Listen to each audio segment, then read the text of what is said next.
नमस्कार। एक और टिप्पणी के साथ मैं अतुल चौरसिया। साल 2050 की गर्मियां प्रचंड आवेग में थी। धरती से बड़ी संख्या में जीव जंतु मनुष्य स्वर्ग पहुंच रहे थे। उधर स्वर्ग में पूरा मामला सेंट्रलाइज एयर कंडीशन था। गजब की शीतलता चारों तरफ फैली हुई थी।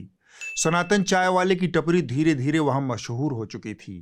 हर दिन नेता पनेता टपरी पर जुटते, देश समाज की चर्चा होती, कभी कभार बकझक भी हो जाती थी। चाय वाले ने सवेरे सवेरे ही कोयले की भट्ठी सुलगा रखी थी। शुरुआती ग्राहकों में आज नेहरू अपनी बेटी इंदिरा के साथ सवेरे की वॉक करते हुए पहुंचे थे। चाय वाले ने रेडियो चला रखा था। रेडियो पर खरखराहट के साथ एक सूचना प्रसारित हो रही थी। नमस्कार। पूरी दुनिया के साथ साथ भारत में भी पत्रकारिता की सेहत दिन ब दिन बिगड़ती जा रही है। जानकारों का दावा है कि भारत में पत्रकारिता की बदतर हालत की दो वजहें हैं। एक तो मीडिया हद से ज्यादा सरकार के दबाव में है और दूसरी वजह है मीडिया की विज्ञापन पर निर्भरता। ये दावा तो जनता के हित में काम करने का करते हैं, लेकिन पैसे की उम्मीद धन्ना सेठों और सरकारों से करते हैं। दुनिया भर के मीडिया विशेषज्ञ कहते हैं कि अगर पत्रकारिता को इस जंगल से बचाना है तो आम लोगों को इसमें निवेश करना होगा। सब्सक्रिप्शन वो रास्ता है जिससे होकर पत्रकारिता अपना वजूद बचा सकती है। न्यूज लॉन्ड्री जैसे संस्थान सब्सक्रिप्शन की राह पर चलकर पत्रकारिता को बचाने की मुहिम में लगे हैं। आप सब भी थोड़ा थोड़ा योगदान कर इस मुहिम का हिस्सा बने। यह सूचना समाप्त हुई और रेडियो पर समाचार शुरू हो गया।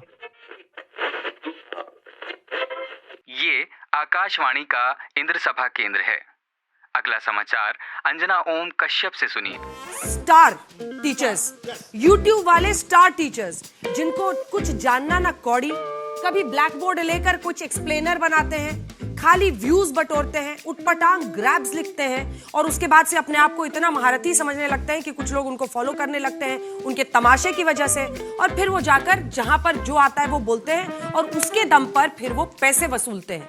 यह खबर चल ही रही थी कि कहीं से अटल बिहारी वाजपेयी और मनमोहन सिंह के साथ जेपी भी टपरी पर पहुंच गए। खबर उन्होंने भी सुनी। वाजपेयी ने तंजिया लहजे में कहा, यह भद्र महिला तो आपकी पुरानी भक्त है नरेंद्र बाबू। यह सुनकर सनातन चाय वाले का मुंह उतर गया। उसने लपक कर रेडियो का स्टेशन बदल दिया। रेडियो पर गाना बजने लगा। हम नहीं सुधरेंगे, हम नहीं सुधरेंगे, थोड़ा और बिगड़ेंगे, हम नहीं सुधरेंगे। इधर गाना खत्म हुआ, उधर चाय वाले ने खुद ही मोर्चा संभाल लिया। आप सब ने भक्त पाल रखे थे। मेरे ही भक्तों को निशाना क्यों बनाया जा रहा है? देख रहा हूं 3 दिन से सारे यूट्यूब शिक्षक बेचारी पर लठ बजा रहे हैं। अगर टीचर्स कौड़ी के हैं तो अंजना ओम कश्यप जैसे जो पत्रकार हैं वो फूटी कौड़ी के हैं। अवध के नवाब जिस प्रकार मुर्गे लड़ाया करते थे, उस तरह से आप स्क्रीन पर 4-5 पैनलिस्ट बुला करके धर्म के नाम पे केवल मुर्गे लड़ाते हो। जिस तरीके से आप कह रही हैं ना, व्यूज के लिए, आप टीआरपी के लिए किस तरीके से स्टूडियो के अंदर घमासान कराती हैं वो दुनिया ने देखा है। ऑपरेशन सिंदूर जब चल रहा था, इस्लामाबाद पर, कराची पर सेना से पहले इन्होंने कब्जा कर लिया था। इस्लामाबाद पे कब्जा हो गया, लाहौर पे कब्जा हो गया, कराची पे कब्जा हो गया, सब पे कब्जा हो गया था। ये वही मीडिया है। आपकी तरह नहीं कि 2000 के नोट में चिप है या नहीं, या आपकी तरह नहीं मैडम कि प्रधानमंत्री ने क्या अच्छा किया, आपकी तरह नहीं मैडम कि धर्मेंद्र जी को मरने से पहले ही श्रद्धांजलि देते। ऐसा नहीं करते। यार छाछ का तो बोले, छलनी का क्या बोले, जिसमें 72 छेद। वैसे तो सब आती है आपको आप कहने में भी, लेकिन हम तो एक शिक्षक है ना, हम अपने शब्दों को मर्यादित ढंग से पेश कर सकते हैं। 180 देशों में भारत की मीडिया की रैंक 157 आई है, लेकिन ये भारत के शिक्षकों को 2 कौड़ी का कह रही है। मेहनत की कमाई में ये कॉन्फिडेंस होता है कि नाम लेके कह रहे हैं अंजना तुम गलत करती हो, और दलाली की कमाई की खराबी अंजना तुम नाम नहीं ले सकती हो टीचरों का, घुमा के कह सकती है। यूट्यूब वाले टीचर बोलो ना तभी नाम लेके। इस मौके पर इंदिरा ने मुस्कुराते हुए कहा, बेचारी भी कहां दूध की धुली है, इसने भी तो आपके आईटी सेल वाले खलिहर लफंगों को काम पर लगा रखा है। वह सक्रिय रूप से उन पहलुओं को उजागर कर रही हैं जिन्हें कई पत्रकारों ने गहराई से कवर नहीं किया है। चूंकि उन्होंने कोचिंग माफिया के खिलाफ आवाज उठाई, इसलिए लगता है कि पूरा का पूरा तंत्र ही हिल गया है। हमारे मीडिया को इसी तरह के शो करने चाहिए। अंजना ओम कश्यप ने कुछ नया शुरू किया है, कुछ ऐसा जिसे देखने के लिए भारतीय आदि नहीं हैं। नीट छात्रों को मंच देने और उन्हें प्रेरित रखने के लिए अंजना ओम कश्यप की ये एक अच्छी पहल है। अंजना ओम कश्यप को उनका डटकर सामना करते देखना अच्छा लग रहा है। अच्छा है कि अब बड़े पत्रकार भी इस मुद्दे पर सही सवाल उठा रहे हैं। शिक्षा का उद्देश्य सीखना होना चाहिए, केवल महंगी कोचिंग पर निर्भरता नहीं। आपने जो किया उसको ही पत्रकारिता बोलते हैं। कोचिंग माफिया का पर्दाफाश करने के लिए धन्यवाद। अटल जी ने चाय वाले की चुटकी ली।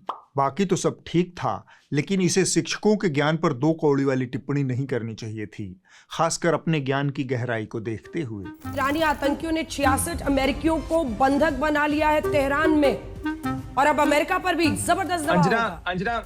अंजना मैं एक चीज स्पष्ट कर दूं, 1979 के बाद से तेहरान के अंदर अमेरिका का दूतावास ही नहीं है। तो अपने दर्शकों को एक बार फिर से बता दें, हमें खेद है ये खबर गलत तरीके से इंटरप्रेट करके आपको दिखा दी गई है। तो अपने दर्शकों को एक बार फिर से बता दें, हमें खेद है ये खबर गलत तरीके से इंटरप्रेट करके आपको दिखा दी गई है। वीडियो खत्म होते ही चाय वाले को लगा कि उसकी फजीहत हो रही है, सो उसने रेडियो का स्टेशन एक बार फिर से बदल दिया।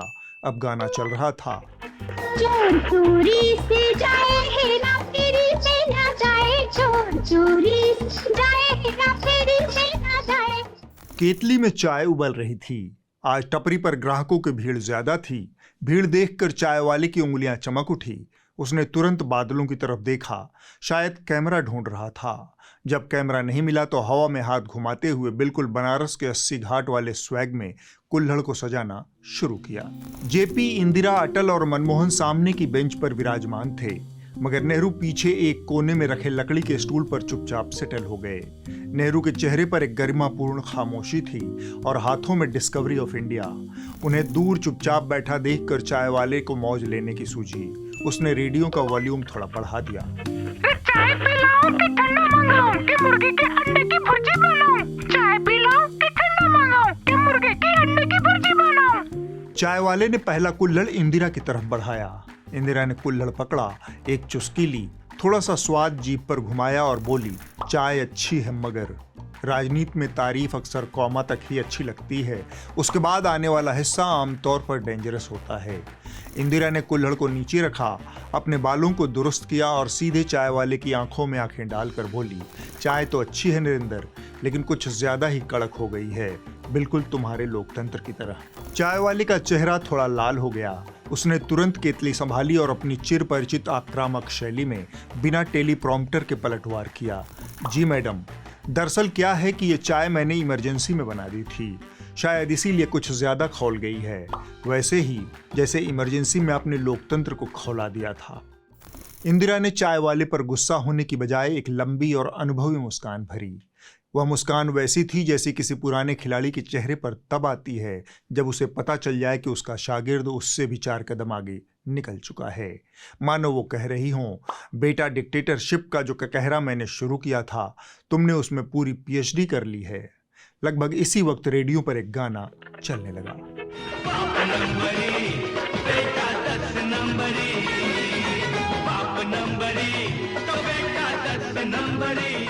दूर कोने में बैठे नेहरू ने बिना किसी एक्सप्रेशन के अपनी किताब का एक पन्ना पलट दिया। तभी एक हाथ हवा में लहराया, उंगलियां खास अंदाज में मुड़ी और वाजपेयी अपनी संपूर्ण कवि हृदय के साथ बीच में कूद पड़े। अरे नरेंद्र बाबू, सरकारें आएंगी जाएंगी, पार्टियां बनेंगी बिगड़ेंगी, मगर इस चाय की टपरी पर लोकतंत्र का यह हाल नहीं होना चाहिए। उन्होंने अपना एकालाप जारी रखा। देखिए, वैचारिक मतभेद अपनी जगह है, संसद से लेकर सड़क तक हम सब आपस में भिड़ते रहे हैं, लेकिन आज इस टपरी पर इतिहास के सामने खड़े होकर इंदिरा जी के साथ एक न्याय तो करना ही पड़ेगा।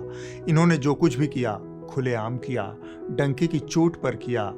देश में इमरजेंसी लगाई तो बाकायदा उसका नाम भी इमरजेंसी ही रखा।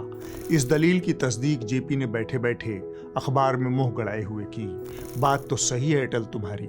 जेपी से समर्थन पाकर अटल ने अपनी बात आगे बढ़ाई, मगर नरेंद्र बाबू, आपने तो राजनीति में नया प्रयोग ही कर डाला। हर रोज सुबह शाम लोकतंत्र को इतनी जोर से गले लगाया कि पता ही नहीं चला कब गला दबा दिया। अटल की बात नेहरू न सुन लें, इस गरज से एक बार फिर चाय वाले ने रेडियो का स्टेशन बदल दिया। अब गाना चल रहा था। सूरत दिल के खोटे, नाम बड़े दर्शन छोटे, दर्शन छोटे। स्टूल पर बैठे नेहरू ने एक और पन्ना पलट दिया। उधर चाय वाला जवाब तलाश ही रहा था कि तभी बेंच के कोने से एक धीमी सी आवाज आई, टप टप टप। सबकी नजर उधर गई। मनमोहन सिंह के कुल्हड़ से चाय नीचे रिस रही थी। उन्होंने कुल्हड़ को कुछ सेकंड तक बड़े ध्यान से देखा, जैसे जीडीपी के आंकड़े देख रहे हों। फिर बोले, ऊपर से तो यह कुल्हड़ बिल्कुल चकाचक और ठीक दिखता है। लाल मिट्टी का रंग भी राष्ट्रवाद जैसा ही गहरा है, मगर नीचे से सब लीक हो रहा है। ये कहकर उन्होंने अपना चश्मा थोड़ा ऊपर चढ़ाया और उसी शांत लहजे में बात को आगे बढ़ाया। नरेंद्र जी, इस लीक कर रहे कुल्हड़ को देखकर मुझे आपके समय की एक और ऐतिहासिक उपलब्धि याद आ गई। स्वभाव के विपरीत मनमोहन सिंह को तीखा तंज मारते देख अटल और इंदिरा जोर जोर से हंसने लगे। सहसा यकीन नहीं हुआ कि मनमोहन सिंह भी मजे ले सकते हैं। टपरी पर हंसी का जबरदस्त ठहाका गूंज उठा। चाय वाला खुद को हंसी का पात्र बनता देख खिसिया गया, लेकिन मनमोहन सिंह अभी गंभीरता से कुल्हड़ में अर्थशास्त्र ढूंढ रहे थे। रिश्ते हुए कुल्हड़ की ओर देखते देखते उन्होंने कहा, अर्थशास्त्र और गवर्नेंस में एक सीधा सिद्धांत है, जब किसी व्यवस्था में लगातार हर स्तर पर कुछ न कुछ लीक होने लगे तो समझ लेना चाहिए कि समस्या पाइप में नहीं बल्कि पूरे के पूरे ढांचे में है। तभी रेडियो पर एक नया गाना बज उठा।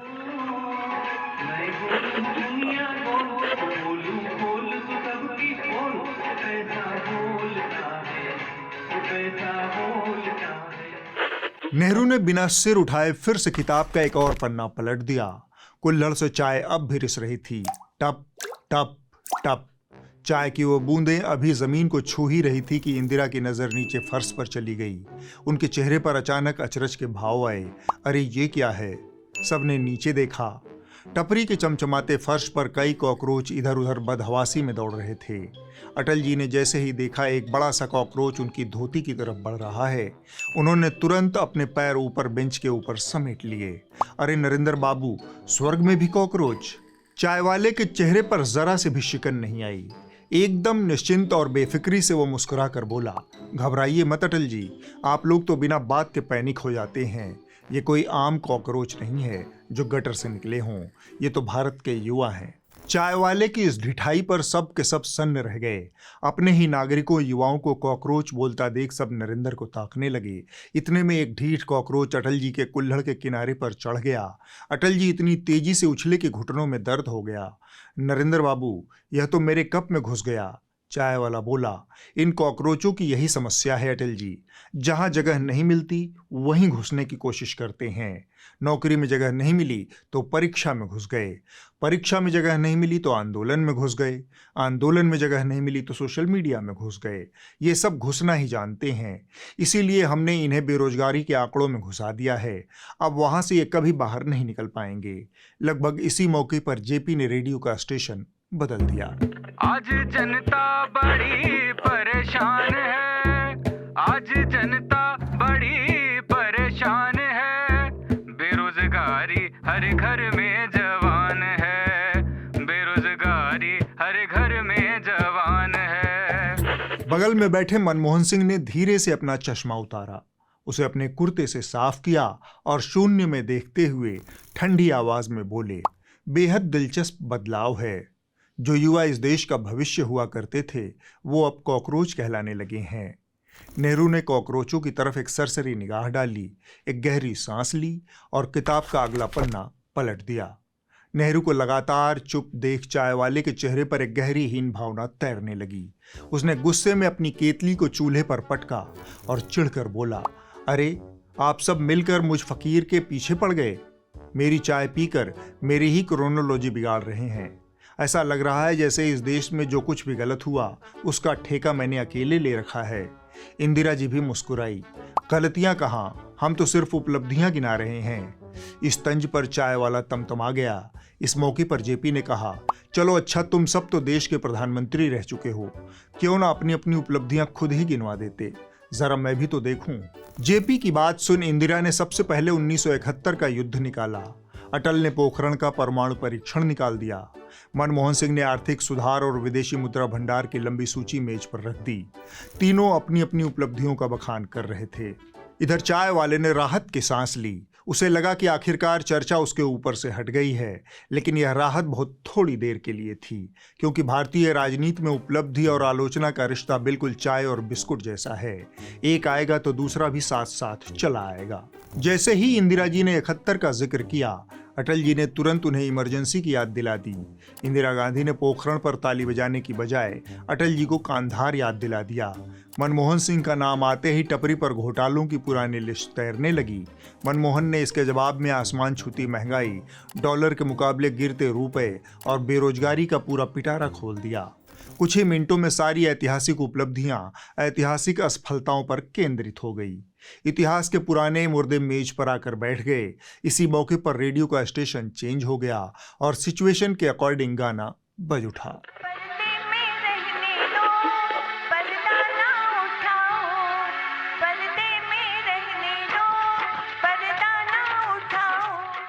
बदकुच्चन जारी थी कि तभी सबकी नजर एक साथ पीछे की तरफ घूमी।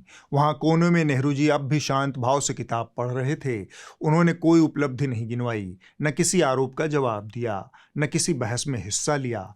लेकिन जैसे ही चर्चा उलझी, सबकी निगाहें अनायास उनकी तरफ चली गई। चाय वाले की आंखों में अचानक चमक आ गई।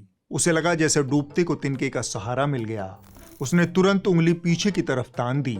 बोला, वैसे अगर जड़ तक जाना है तो शुरुआत उधर से करनी पड़ेगी। चाय वाले की उंगली नेहरू की तरफ थी। अगर 1950 में इन्होंने सही फैसले लिए होते तो आज हम यहाँ बैठकर ये सारी चर्चा ही क्यों कर रहे होते। चाय वाले की बात सुन इंदिरा और मनमोहन का चेहरा कठोर हो गया, मगर अटल जी नेहरू को देखकर हंस दिए। नेहरू भी अटल को देखकर पहली बार मुस्कुराने लगे। यह जुगलबंदी देखकर चाय वाला एकदम किलस गया। उसे समझ नहीं आ रहा था कि आखिर ये दोनों किस बात पर हंस रहे हैं। उसने तमतमाते हुए अटल से पूछा, अटल जी, आप बिना मतलब क्यों हंस रहे हैं? अटल जी ने अपनी धोती संभाली, चाय की आखिरी चुस्की ली और मुस्कुराते हुए बोले, कुछ नहीं नरेंद्र बाबू, मैं तो बस सोच रहा था कि इस टपरी की कड़क चाय को ठंडी होने में अभी कितनी देर बाकी है। चाय वाले ने पूछा, क्यों? आप यह क्यों पूछ रहे हैं? अटल ने कहा, दरअसल चाय ठंडी होने का दोष भी नेहरू जी के सिर ही मढ़ना है। अटल जी के जवाब से पूरी टपरी ठहाकों से गूंज उठी। चाय वाले का चेहरा उतर गया। उधर टपरी में कॉकरोच अब भी खुलेआम घूम रहे थे। कुल्हड़ से चाय अभी भी टप टप टप लीक हो रही थी। केतली में पानी अब भी खौल रहा था। नेहरू ने आराम से अपनी किताब बंद की, उसे अपनी कांख में दबाया, गुलाब के फूल को ठीक किया और बिना एक शब्द बोले मंद मंद मुस्कुराते हुए टपरी से बाहर बादलों की सैर पर निकल गए। पीछे छोड़ गए इतिहास का एक और पन्ना, जिसे पलटना अभी बाकी था। अब वक्त है इस हफ्ते की रिपोर्ट का। जो कही जा रही थी बातें कि अंदर में भी सोशल डिस्टेंसिंग। इस हफ्ते की रिपोर्ट DW हिंदी से है। महाराष्ट्र के सूखाग्रस्त बीड़ जिले में पानी लगातार कम हो रहा है, लेकिन गन्ने की खेती बढ़ती जा रही है। एथेनॉल और चीनी की बढ़ती मांग ने किसानों को ऐसी फसल पर निर्भर कर दिया है जो सबसे ज्यादा पानी पीती है। किसान गहरे बोरवेल खोद रहे हैं, मजदूर सैकड़ों किलोमीटर दूर जाकर खेतों में काम कर रहे हैं और भूजल तेजी से खत्म हो रहा है। यह सिर्फ खेती की कहानी नहीं, बल्कि पानी और रोजी रोटी के बीच फंसे लाखों लोगों की कहानी है। हर तरफ पानी की कमी है, लेकिन हमारे पास गन्ना उगाने के अलावा कोई चारा नहीं। वो कमा कर देने वाली फसल है। पहले किसान सूखे की स्थिति में हमारे कुओं में मौजूद पानी से काम चला लेते थे, लेकिन भूजल गायब होने से कुएं सूख गए। इसलिए बारिश होने पर हमारे पास कोई बैकअप नहीं रहता। हमारे कुएं 50 से 60 फीट गहरे हैं, लेकिन पानी नहीं है। गन्ने की फसल ने भूजल को बड़े पैमाने पर सुखा दिया। जलवायु इतनी खराब हो चुकी है और पानी इतना कम है कि हमारी अच्छी से अच्छी कोशिशें भी गन्ने की बेतहाशा पानी की मांग को पूरा नहीं कर सकती। अगले हफ्ते होगी एक और टिप्पणी। नमस्कार।